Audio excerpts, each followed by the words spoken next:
जय हिंद दोस्तों, स्वागत है आप सभी का एक बार फिर से एक नई वीडियो के साथ। उम्मीद है कि आप लोगों की प्रिपरेशन सही तरीके से चल रही होगी। जैसा कि आप सबको पता है, इसमें हम लोग मॉडर्न हिस्ट्री को कवर कर रहे हैं और उसके तहत आज हम लोग 8वां या फिर 9वां लेक्चर देखने वाले हैं और बात करेंगे तृतीय और चतुर्थ आंग्ल मैसूर युद्ध के बारे में। जी हाँ, अगर आप लोग चैनल पर नए हैं तो पिछले वीडियो जरूर देख लेंगे। जो पुराने स्टूडेंट्स हैं उन्हें पता होगा, जहाँ पर हम लोगों ने लास्ट वीडियो खत्म किया था वहीं से इस वीडियो को हम लोग कंटिन्यू करेंगे। हमने देखा था कि बंगाल पर विजय प्राप्त करने के बाद अंग्रेजों ने मैसूर की तरफ रुख किया और मैसूर में उनकी टक्कर होती है हैदर अली से। हैदर अली से वो लोग पहला आंग्ल मैसूर युद्ध लड़ते हैं जिसमें संधि होती है। दूसरा आंग्ल मैसूर युद्ध स्टार्ट होता है जिसके तहत हैदर अली अंग्रेजों को बुरी तरह से पराजित कर देता है। उसके बाद मैंने आप सबको बताया था कि ब्रिटिशर्स के अधीन उस समय अमेरिका भी हुआ करता था। अमेरिका भी आज़ाद होने लगता है। फ्रांस वगैरह जो कंट्रियां थी यूरोप की, वो सब अमेरिका का सहयोग करती हैं कि इंग्लैंड की प्रभुसत्ता से अपने आप को तुम अलग कर लो, इंग्लैंड को यहाँ से भगा दो, ब्रिटिशर्स को यहाँ से भगा दो। तो इनका ध्यान थोड़ा यूएसए की तरफ भी जाता है और यहाँ पर युद्ध होता है पोटानोवा का। किसके साथ? तो हैदर अली के साथ पोटानोवा का युद्ध होता है। अगर हम लोग बात करें वह युद्ध क्यों हुआ, तो द्वितीय आंग्ल मैसूर युद्ध में हैदर अली ने निज़ाम और मराठों के साथ मिलकर अंग्रेजों को पराजित कर दिया था। उसी के विरोध में पोटानोवा में 1781 में इनका युद्ध होता है हैदर अली का और हैदर अली उसमें पराजित हो जाता है। उसके पहले अगर हम लोग बात करें तो जो अंग्रेज थे इन्होंने सबसे पहले फूट डाली। जब दूसरे आंग्ल मैसूर युद्ध में निज़ाम और मराठे मिलकर हैदर अली के साथ आते हैं, अंग्रेजों को पराजित कर देते हैं, तो ब्रिटिशर्स को यह लगता है कि अगर ये तीनों शक्तियां एक साथ रहेंगी तो हम कभी भी इन्हें पराजित नहीं कर पाएंगे।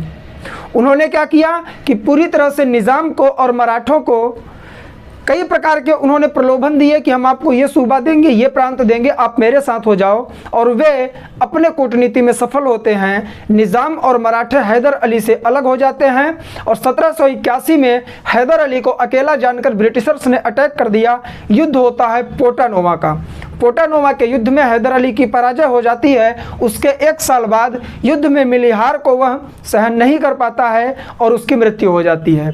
1782 में जब हैदर अली की मृत्यु होती है उसके बाद उसका पुत्र टीपू सुल्तान मैसूर की गद्दी पर बैठता है। तो पिछले वीडियो में हम लोगों ने बात किया था मैसूर के अगले शासक टीपू सुल्तान के व्यक्तित्व के बारे में। जो दूसरा आंग्ल मैसूर युद्ध खत्म हुआ उसमें उसने मंगलौर की संधि की थी।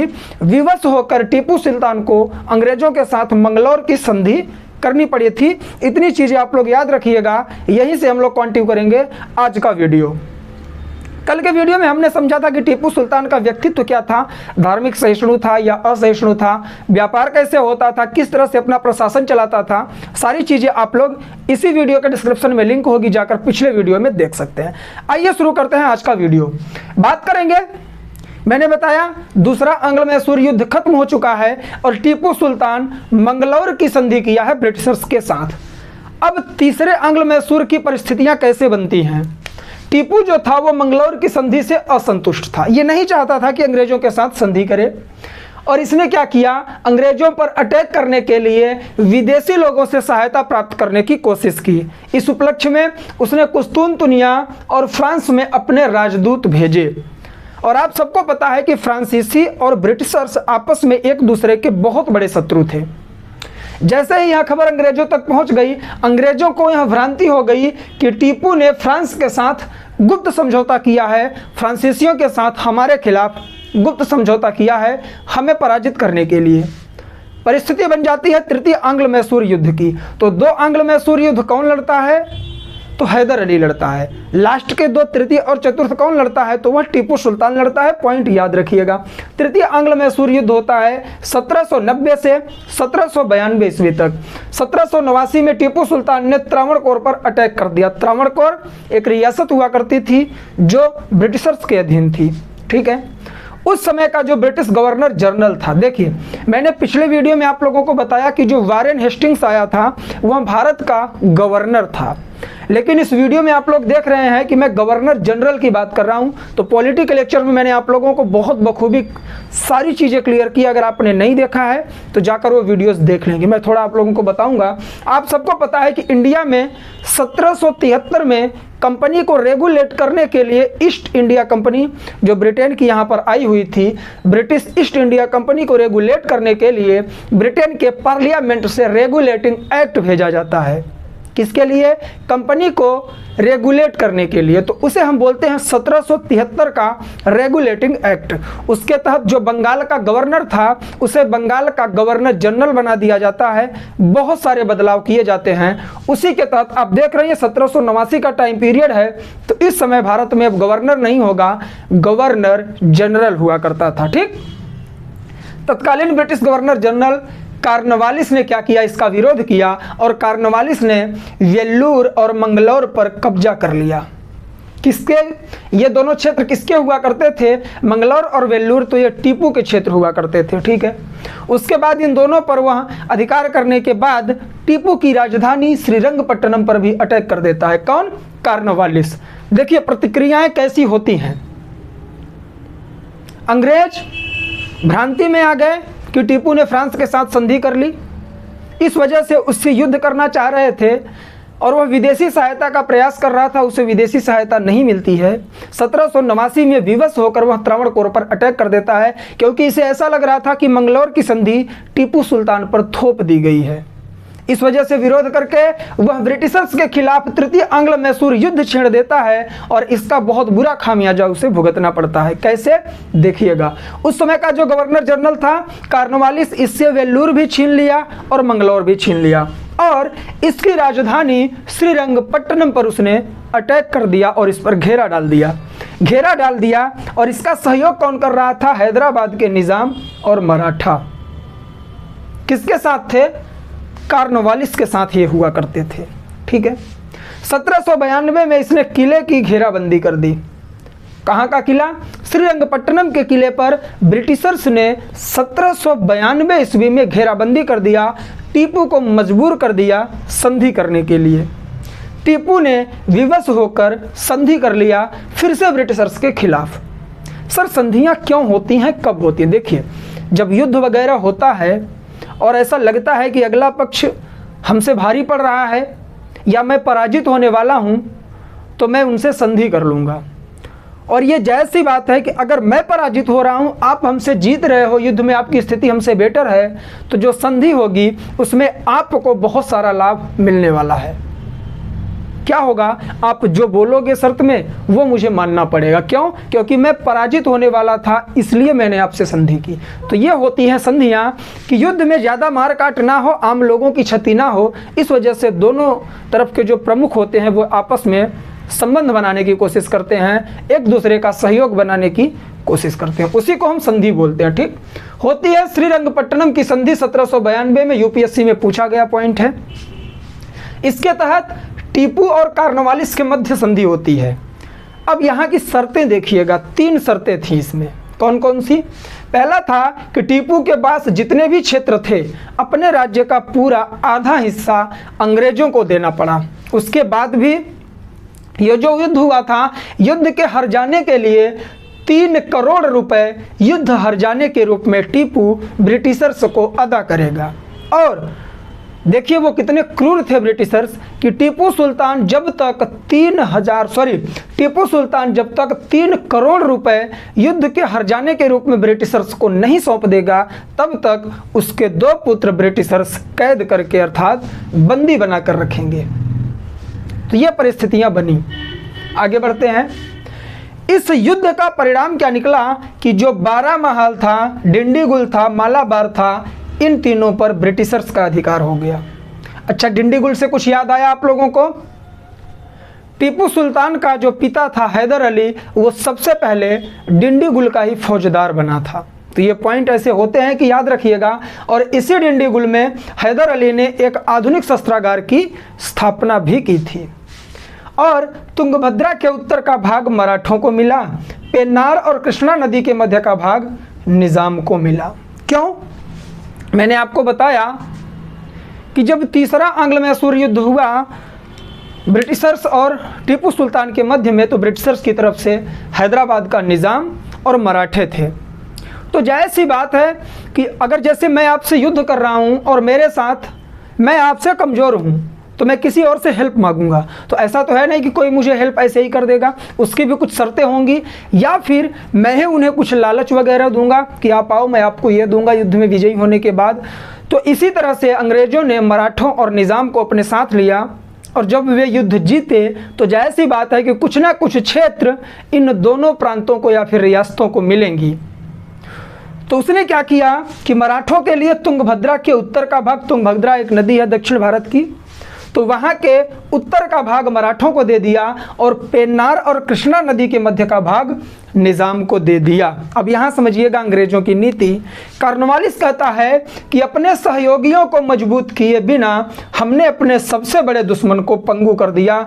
ये सेंटेंस एक बार मैंने किसी पेपर में देखा था, याद नहीं आ रहा यूपीएससी के कौन से सन में है, ये पूछा गया था कि ये वाक्य किसके द्वारा कहा गया था, तो ये कॉर्नवालिस ने कहा था। कब? जब वह श्रीरंगपट्टनम की संधि करता है 1792 में। ठीक है, तो ये पॉइंट याद रखिएगा। आगे बढ़ते हैं हम लोग। अब अंग्रेज क्या होते हैं, निपुण हो जाते हैं, अंग्रेजों की लालसाएं बढ़ जाती हैं, महत्वाकांक्षाएं बढ़ जाती हैं, आप सबको पता है। एग्जाम्पल के तौर पर मैं आपको बताऊं हुआ क्या अंग्रेजों के साथ। ब्रिटिशर्स ने मैसूर पर अटैक किया, पहला आंग्ल मैसूर युद्ध हुआ, दूसरा आंग्ल मैसूर युद्ध हुआ जिसमें इन्हें मुंह की खानी पड़ी। हैदर अली से इनका युद्ध हुआ, हैदर अली बहुत पराक्रमी था, निज़ाम और मराठे भी हैदर अली के साथ हो गए थे। दूसरे आंग्ल मैसूर युद्ध में, पहले आंग्ल मैसूर युद्ध में तो उसी के साथ थे, लेकिन निज़ाम अंग्रेजों के साथ धोखा करके हैदर अली के साथ मिल गया था, इस वजह से संधि करनी पड़ी थी। दूसरे आंग्ल मैसूर युद्ध में तो स्वयं ही ये तीनों एक साथ थे, 3 गुट थे अंग्रेजों के खिलाफ, तो अंग्रेजों की दाल गली नहीं थी। लेकिन जब तीसरा आंग्ल मैसूर युद्ध हुआ तो निज़ाम और मराठों को अंग्रेज अपने साथ लेकर टीपू सुल्तान के खिलाफ युद्ध छेड़ते हैं और उसे पराजित करके श्रीरंगपट्टनम की संधि कर लेते हैं। परिस्थितियां सही चल रही हैं, सब कुछ सही चल रहा है, टीपू सुल्तान भी सही से रह रहा है, परेशान है कि उसके प्रांत छीने गए हैं, लेकिन अंग्रेजों की महत्वाकांक्षाएं बढ़ जाती हैं। उन्हें लगा कि अगर मैं टीपू सुल्तान को पहले युद्ध में पराजित कर दिया हूं, संधि कर लिया, तो मैं क्यों न एक और युद्ध करके पूरे मैसूर पर अपना अधिकार कर लूं। अब यही होता है, जब आपको कुछ मिल जाता है तो आपकी महत्वाकांक्षाएं धीरे धीरे बढ़ने लग जाती हैं। जैसे कि आप लोग अभी प्रिपरेशन कर रहे हो, प्रीलिम्स बहुत सारे विद्यार्थी ऐसे होंगे जो प्री इस बार का देने वाले हैं 2022 का, तो आप प्री दीजिए, डरिए मत। बहुत सारे विद्यार्थियों के कमेंट आते हैं मेरे पास कि सर डर लग रहा है, क्या करें, कैसे प्रिपरेशन करें, क्या करें कि हमारा निकल जाए। मैं आपको बता दूं, जो बंदा टॉप करने वाला होता है ना, उसे भी पता नहीं होता कि यूपीएससी में उसका सिलेक्शन हो जाएगा। जी हाँ, उसे ये भी पता नहीं होता कि वो एग्ज़ाम क्रैक कर पाएगा जो टॉप करने वाला है। तो आप शायद आप ही टॉपर हैं, इस वजह से डरिए मत, केवल प्रिपरेशन करिए, फोकस करिए अपने रिवीजन पर। जितना चीज़ें आपको याद हैं, जितनी प्रिपरेशन आपने पिछले दिनों में कर ली है, उसके आगे बढ़ने की कोशिश मत करिए, केवल रिवीजन करिए, अपने ऊपर कॉन्फिडेंस रखिए कि जितना मैंने पढ़ा है उससे बाहर यूपीएससी नहीं पूछेगा। ऐसा कोई भी टीचर नहीं है, ऐसा कोई भी विद्यार्थी नहीं है, ऐसा कोई भी इंस्टीट्यूट नहीं है जो क्लियर बोल दे कि यूपीएससी इससे ज़्यादा या इससे कम नहीं पूछेगा। इसलिए हाइपर मत होइए, डिप्रेस मत होइए, प्रिपरेशन करिए और जितना पढ़ा है आपने उसे सही तरीके से रिवीजन करते रहिए, आप एग्ज़ाम को क्रैक कर देंगे। ठीक, तो वही चीज़ है, जब आप प्री क्वालिफाई कर जाएंगे तो मेंस के लिए आपका मन ऊंचा हो जाएगा, कॉन्फिडेंस लेवल आपका बढ़ जाएगा। भले प्रिपरेशन ना हुई हो, लेकिन आपका कॉन्फिडेंस बढ़ेगा और आप हार्डवर्क करके मेंस भी क्वालिफाई कर देंगे। क्यों? क्योंकि आप एक सीढ़ी चढ़ चुके हैं। ठीक, तो एग्जाम्पल मैंने इसीलिए दिया कि जब ब्रिटिशर्स जो थर्ड आंग्ल मैसूर वार हुआ या बैटल हुआ, उसमें पराजित कर दिए टीपू को, तो उनकी महत्वाकांक्षाएं बढ़ी और उन्होंने चतुर्थ आंग्ल मैसूर युद्ध छेड़ दिया 1799 में। अब यह युद्ध टीपू सुल्तान और मैसूर के लिए घातक सिद्ध होने वाला है, क्योंकि टीपू सुल्तान की मृत्यु हो जाएगी, अंग्रेजों का अधिकार हो जाएगा। कारण क्या था युद्ध का? अंग्रेजों की भू विस्तार की नीति तथा बढ़ती राजनीतिक लालसा। भू विस्तार की नीति मतलब अधिकार करने की कोशिश कर रहे थे वो लोग, अब राजनीतिक सत्ता के तौर पर वे घुसने वाले हैं। टीपू ने फिर से विदेशियों से सहयोग प्राप्त करने की कोशिश की, यहाँ तक कि उसने नेपोलियन को भी पत्र लिख दिया कि आप आइए हमारी मदद करिए ब्रिटिशर्स के खिलाफ। लेकिन नेपोलियन ने उसका सहयोग नहीं किया। कहीं से कोई सहायता नहीं मिलती है, फिर टीपू सुल्तान अकेले ही युद्ध में कूद जाता है और इसका परिणाम क्या होता है कि 4 मई 1799 में युद्ध भूमि में ही टीपू सुल्तान मारा जाता है। कहते हैं कि अपनी राजधानी श्रीरंगपट्टनम की रक्षा करते हुए टीपू सुल्तान शहीद हो जाता है। तो इस तरह से 4 मई 1799 में युद्ध भूमि में टीपू सुल्तान की मृत्यु हो जाती है। उसके बाद मैसूर और श्रीरंगपट्टनम पर ब्रिटिशों का अधिकार हो जाता है, ब्रिटिशर्स का अधिकार हो जाता है, अंग्रेजों का अधिकार हो जाता है, ब्रिटिश ईस्ट इंडिया कंपनी का अधिकार हो जाता है। जैसे ही इसका अधिकार होता है, मैंने आप सबको बताया कि यह डायरेक्ट नहीं आते थे, प्रत्यक्ष रूप से यह सत्ता में नहीं आते थे, अपने किसी कठपुतली को बिठाया करते थे नवाब के तौर पर। तो इन्होंने देखा कि वाडियार वंश का एक शासक है अल्पायु, जिसका नाम है कृष्ण राय द्वितीय, इसको इन्होंने शासक बना दिया। कहाँ का? श्रीरंगपट्टनम में, मैसूर का, और उसके साथ एक सहायक संधि कर ली अपनी सारी शर्तें मनवाने के लिए। अगर कहें तो इनडायरेक्टली अब अंग्रेजों का शासन चलने वाला है मैसूर पर भी। अच्छा, आपने एक चीज़ देखा, जब मैंने मैसूर का इतिहास शुरू किया था तो आपको बताया था कि विजयनगर साम्राज्य के पतन के बाद यह प्रांत उभर के आया था और यहाँ पर वाडियार वंश का शासन चल रहा था। देखिए, वाडियार वंश फिर मिला आपको लास्ट में। वाडियार वंश का शासन चल रहा था, प्रतापी शासक नहीं थे, तो वहाँ के मंत्रियों में शक्ति निहित थी और हैदर अली एक सैनिक था। वह सैनिक आगे निकलकर वाडियार वंश से भी ऊपर जाता है और पूरी तरह से मैसूर पर कब्जा करता है। उसका पुत्र टीपू आता है, टीपू की भी मृत्यु होती है और फिर से मैसूर की सत्ता वाडियार वंश के शासक कृष्ण राय द्वितीय को मिल जाती है। तो ये चीज़ें आपको मोटिवेट करेंगी, आपको डरना नहीं है, हार नहीं मानना है। कोई भी काम अगर आप कर रहे हैं, जो आपका है वो आपको ही मिलेगा, आप जिस लायक हैं वो आपको मिलेगा। बस कोशिश करते रहिए। मन के हारे हार है, मन के जीते जीत। डरना नहीं है आपको, केवल प्रिपरेशन करना है, सारी चीज़ें आपके क्लियर हो जाएंगी, ये मैं गारंटी देता हूँ आपको। लेकिन उसके लिए आपको हार्ड वर्क और स्मार्ट वर्क दोनों करना पड़ेगा। ठीक है, तो आज के लिए बस इतना ही। अगले वीडियो में हम लोग प्रयास करेंगे कि अब मैसूर का इतिहास खत्म हो गया है, तो अब कौन सा इतिहास बचता है हमारा? आंग्ल मराठा युद्ध। अब ये जो मराठे अंग्रेजों के साथ मिल के युद्ध कर रहे हैं, अब यही अंग्रेज मराठों से युद्ध करने वाले हैं, क्योंकि जाहिर सी बात है उन्हें जिससे लाभ नहीं होगा वो उसके साथ नहीं रहेंगे। तो इस तरह से मैसूर का इतिहास भी हम लोगों ने कवर किया। यूपीएससी के सिलेबस के अकॉर्डिंग हम लोग चल रहे हैं, इसलिए प्लीज़ नोट्स जरूर बनाते रहिए और अपने प्रिपरेशन को इसी तरह बूस्ट करते रहिए। अगर आपको मेरे वीडियो के माध्यम से थोड़ा बहुत भी अगर लाभ हुआ है, चीज़ें क्लियर हुई हैं, तो कमेंट करके अपने ओपिनियन ज़रूर दीजिएगा, क्योंकि आपके ओपिनियन मोटिवेट करते हैं। अगले वीडियो में हम लोग मिलेंगे, तब तक के लिए जय हिंद, जय भारत, बाय बाय। आप लोग अपना ख्याल रखें।